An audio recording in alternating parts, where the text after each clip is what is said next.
Grandes nomes e líderes aí da direita comentaram sobre o caso Felipe Martins, que agora não pode mais nem sequer sair de casa. Ele estava preso preventivamente aí, não podia ficar só nas redondezas da cidade dele, agora ele não pode mais nem sair de casa. E o Eduardo Bolsonaro soltou um vídeo sobre isso. O Chiquini, que é advogado, um dos melhores advogados do país, inclusive é advogado de Felipe Martins, também comentou sobre o caso. E eu resolvi trazer o vídeo aqui para a gente analisar junto, reagirmos junto à fala do Chiquini e à fala de Eduardo Bolsonaro. Primeiro eu vou mostrar para vocês aqui a entrevista que o Chiquini deu para o Metrópole, cara. Bora ver aqui, depois a gente faz a nossa própria análise e tira a nossa própria conclusão, beleza? Bora ver. Antes disso, deixa o like, se inscreva no canal, porque isso é muito importante, beleza? Deixa o like e se inscreva.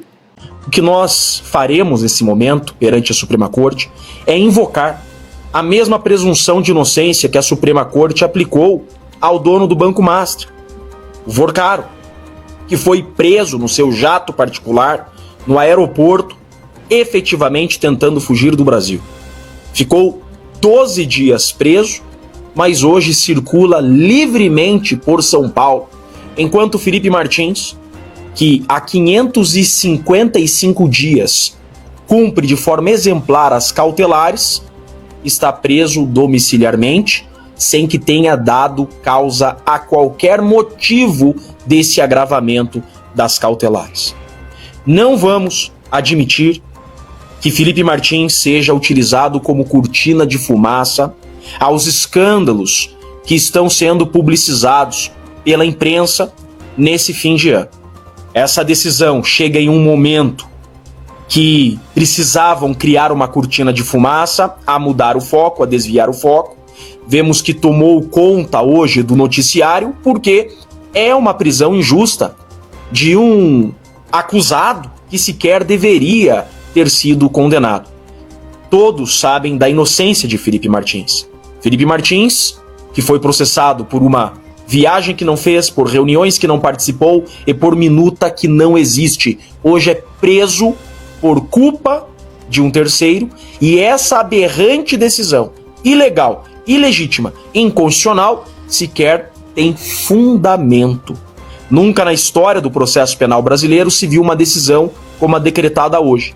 Por culpa da ação de Silvinei, prende-se os demais corréus. Isso é inacreditável que estamos vivendo. Nunca num pior pesadelo conseguiríamos imaginar, sequer cogitar tamanha ilegalidade, tantos erros graves partindo da Suprema Corte do nosso país. Só complementando a fala aqui do Chiquini, a gente já vai passar para a fala aqui do Eduardo Bolsonaro, mas só para complementar, não precisa ser advogado, cara, especialista no assunto para saber o quanto isso é absurdo. O cara simplesmente está sendo preso em regime domiciliar por conta de outra pessoa. Tipo assim, outra pessoa foge do país e você não fez nada, nem sai de casa. Não tem nada que mostre que você ajudou a fazer alguma coisa, nada. Sabe, é praticamente achar. Eu acho que você fez isso e, portanto, você fica preso. Você tem noção disso daí, cara? Você tem noção do quão absurdo é? Você faz ideia? E outra coisa, só complementando também a fala dele aqui de novo. Uma cortina de fumaça, cara. Tentaram fazer isso com a entrevista do Bolsonaro. Antes dele fazer a cirurgia lá, ele ia dar uma entrevista pro Metrópole, quando tava surgindo o boato aí, surgindo o escândalo aí do Banco Master com o Alexandre de Moraes, que a entrevista do Bolsonaro ia fazer a cortina de fumaça e esquecer um pouco o Alexandre de Moraes. A mesma coisa com o Felipe Martins. Cortina de fumaça, cara. Mano, cara, é absurdo, cara. É triste demais isso daí, cara. É muito triste. Mas bora continuar. Vamos ver aqui agora o Eduardo Bolsonaro.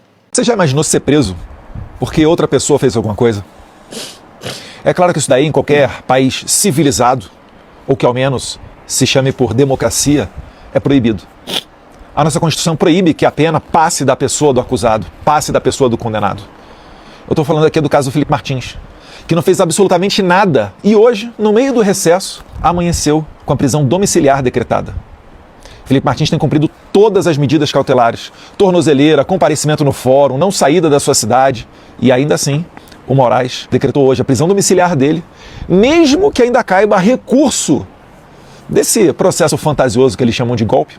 Ainda assim, o Moraes coloca ele preso domiciliarmente e com restrições, porque agora para visitá-lo tem que ter autorização de Dom Pedro III.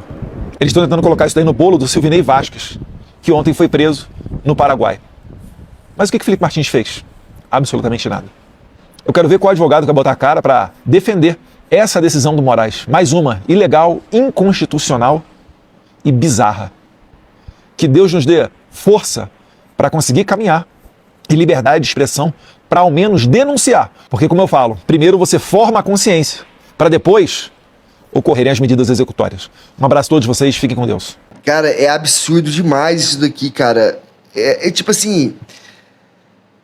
Eu tenho fé que a justiça divina e a justiça dos homens também, cedo ou tarde, vai acontecer. Tem que acontecer, cara. Porque o que tá acontecendo no Brasil é uma sacanagem, irmão. É uma sacanagem. Eu separei um vídeo também aqui do nosso amigo Adrilles Jorge, onde ele fala um pouco sobre os esquerdistas, os humoristas que zombaram da nossa cara e hoje não fala nada. Estão calados diante do Banco Master, ninguém se pronuncia. É um bando de covardes. Essa que é a realidade. Essa que é a realidade. Os artistas do Brasil hoje de esquerda são um bando de covardes. Vocês já pararam para se perguntar aonde estão os esquerdistas, humoristas, para criticar e zombar dos escândalos de corrupção do Supremo Tribunal Federal e do governo agora? Cadê o Fábio Porchat fazendo troça da mulher de Moraes, que recebeu 130 milhões de um banqueiro corrupto que está sendo protegido por demais membros do STF? Será que está com medo de ser preso? Tá lá, fazendo piadinha em relação a Fernanda Torres com as havaianas, que eventualmente era para denegrir a direita. Cadê o Danilo Gentili fazendo troça dos políticos graúdos, do filho do Lula que recebe 300 mil reais de mesada, de gente que roubou, de aposentado, de velho, da população mais frágil do país? Cadê o Marcelo Adnet, que eventualmente fez troça da tornezeleira do Bolsonaro soluçando, fazendo troça agora de Alexandre de Moraes, do silêncio do Alexandre de Moraes, dele fazendo lobby pro Vorcaro, o banqueiro corrupto do Banco Master, pro Banco Central, para criar uma possibilidade de negociação com o BRD? Cadê? Cadê esses humoristas? Cadê esses humoristas que zombaram do exílio do Eduardo Bolsonaro, da tornozeleira do Bolsonaro, que zombam até de um comercial de chinela havaiana para ir contra a direita, com escândalos de bilhões de reais, 12 bilhões de reais tirados do bolso de gente pobre, de gente honesta, de gente aposentada, de velho?